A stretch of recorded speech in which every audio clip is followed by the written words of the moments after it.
சமூக சொந்தங்களே அனைவருக்கும் இப்பொழுது இந்த குண்டரிக்க படிக்கப்பட்டது. இந்த அறிக்கை 100க்கு 100 உண்மையா பொய்யாது, உண்மையா பொய்யாது. இந்த உண்மையை எழுதி வாங்கறதுக்கு காலையிலேருந்து இன்னி வரைக்கும் நம்ம போராட்டம். இந்த நாயத்தை இந்த நீதியை எழுதி வாங்கறதுக்கு இது ஏதாவது ஒரு வரி பொய்யா இருந்தா பரவாயில்ல. ஜாதி மறுப்பு திருமணத்தால இளம் தம்பதிங்க 3 மாசம் கல்யாணம் ஆகி 3 மாசம் இருக்குது. அந்த தம்பதிகளை கொடூரமாக கொலை செய்து நீங்கள் வாட்ஸ்அப்பில் போட்டோ எல்லாம் பார்க்குறீங்க.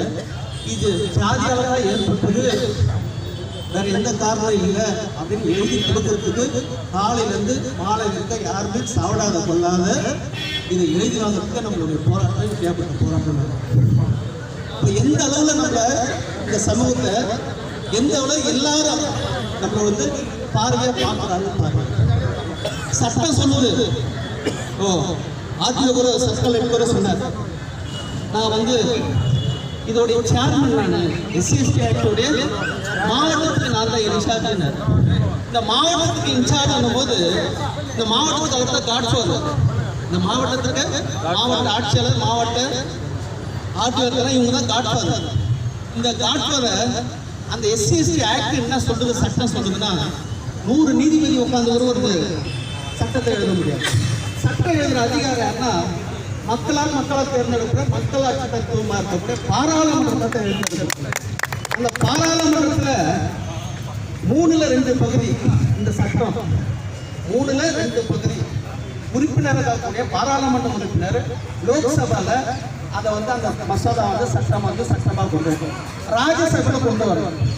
ராஜ்யசபையில் வந்த பிறகு இதை ஜனாதிபதியுடைய கையெழுத்திடணும். கையெழுத்திட்டு சட்டமாக வந்திருக்கக்கூடிய இந்த எஸ்சிஎஸ்டி ஆக்ட் ஜனாதிபதியே புறப்பட்டல, ஜனாதிபதியை மதிக்கல, லோக்சபா மதிக்கல, ராஜ்யசபா மதிக்கல, சட்டமே மதிக்கல. இந்த சட்டம் என்ன சொல்லுதுன்னா, மாவட்ட ஆட்சியாளர் மாதத்துக்கு ஒரு முறை அந்த மாவட்டத்தில் உள்ள எஸ்சிஎஸ்டி மக்கள் எந்த இடத்துல ஜாதி பிரச்சனை இருக்குதுன்னு ஐடென்டிஃபை பண்ணணும். அந்த ஐடென்டிஃபை பண்ணிட்டு அந்த மக்களுக்கு ஒரு பாதுகாப்பா யாரு ஜாதி குடிமையில ஜாதி ஒடுக்குறாங்களா அந்த மக்களுக்கிட்ட விழிப்புணர்வு முகாம் நடத்தணும். மாசத்துக்கு ஒரு முறை இந்த வழக்கு நடந்து எஃப்ஐஆர் போட்ட பிறகு நேரடியாக மாவட்ட ஆட்சியருக்கு நேரடியாக வரணும். ஐஓ ஒரு டிஎஸ்பி, அந்த டிஎஸ்பி ஐஓ போட்டு 60 நாளுக்குள்ள சார்ஜ் போடணும். 60 நாளுக்குள்ள நீதிமன்றம், ஸ்பெஷல் நீதிமன்றம், சிறப்பு நீதிமன்றம் ஒரு மாவட்டத்துக்கு இருக்கு. அந்த ஒரு மாவட்டத்துக்கும் சிறப்பு நீதிமன்றம் மூலியமா 60 நாள்ல வழக்கு முடிக்கணும். தினந்தோறும் வழக்கு நடக்கும். பாதிக்கப்பட்ட இப்ப நடக்கிற இந்த குழந்தையோடைய பாதிக்கப்பட்ட குடும்பத்தாரு யார வேணும்னா ஒரு சீனியர் கவுன்சிலர் ராம்ஜெத்தி மாலினி கூட நியமனம் பண்ணிக்கணும். அது அரசாங்கம் உதவி பண்ணணும், அந்த தொகையை கொடுக்கணும். அந்த அளவுக்கு சட்டம் சொல்லுது. இந்த சட்டம் இன்னைக்கு வரைக்கும் சொந்த மக்கள் கூட எஸ்சிஎஸ்டி மக்கள் கூட இந்த சட்டத்தை பத்தி கேட்டா யாருக்கும் தெரியல. ஏன் முக்கியமா வழக்கறிஞர் கூட தெரியல. காவல் நிலையத்தில் போய் புகார் கொடுக்கலாம் போனா காவல் நிலையத்துக்கு இந்த எஸ்சிஎஸ்டி என்னன்னு தெரியல. ஐயா வரட்டும், ஐயா இல்ல பெரிய ஐயா வரட்டும், பெரிய ஐயா விட பெரிய யாருக்கும் தெரியவே இல்லை. ஆனா இந்த வழக்கு யாருக்கும் தெரியாத இருக்கிறதுக்கு இந்த வழக்கு நம்ம தவறா பயன்படுத்தோம். நம்ம நிலவில் ஒப்பு சாட்டுறோம். நம்ம இந்த வழக்கை பயன்படுத்தவே இல்லை, தவறா பயன்படுத்துறாங்க. இந்த தவறா பயன்படுத்தினா யாரு பயன்படுத்துறான்னு பார்க்கணும். பாட்டாளி மக்கள் கட்சி தலைவர் கூட இந்த வழக்கை தவறா பயன்படுத்துறாங்க. எப்படி தவறா பயன்படுத்தினா, அவர் பெண்ணாகர தொகுதியில திமுக கூட்டணி இருக்கும் போது, அன்னைக்கு ஆளுங்கட்சி இருக்கிறவங்க கூட்டணி இருக்கும் போது, கூட்டணி பிரிஞ்சு திருப்பி அவர் இடைத்தேர்தலில் பெண்ணாகர தொகுதி நிற்கும் போது 200 வழக்கு கிட்ட எஸ்சிஎஸ்டி வழக்கு போட்டாங்க. யார் போட்டதுன்னா அன்னைக்கு இருக்கக்கூடிய ஆட்சியாளர் காவல்துறை போட்டாங்க தவிர நம்ம போடுறோம். அது போல இன்னைக்கு இருக்கக்கூடிய சுப்பிரமணிய சாமி மேல எஸ்சிஎஸ்டி வழக்கு போட்டாங்க. யார் போட்டாங்க? ஜெயலலிதா போட்டாங்க தவிர நம்ம போடல.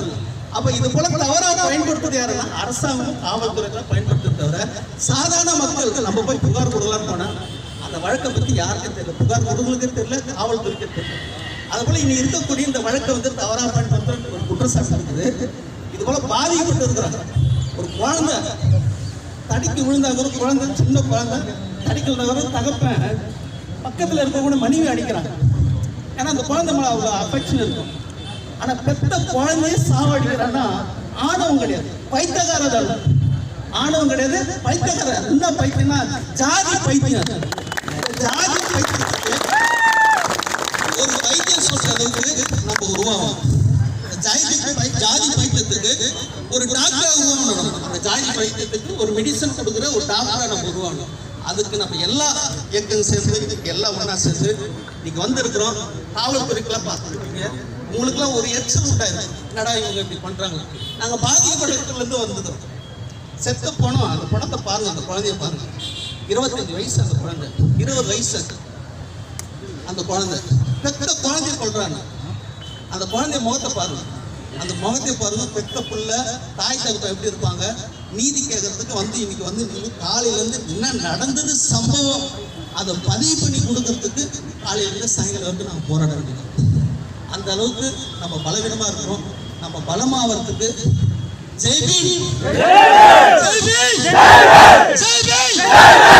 நன்றி.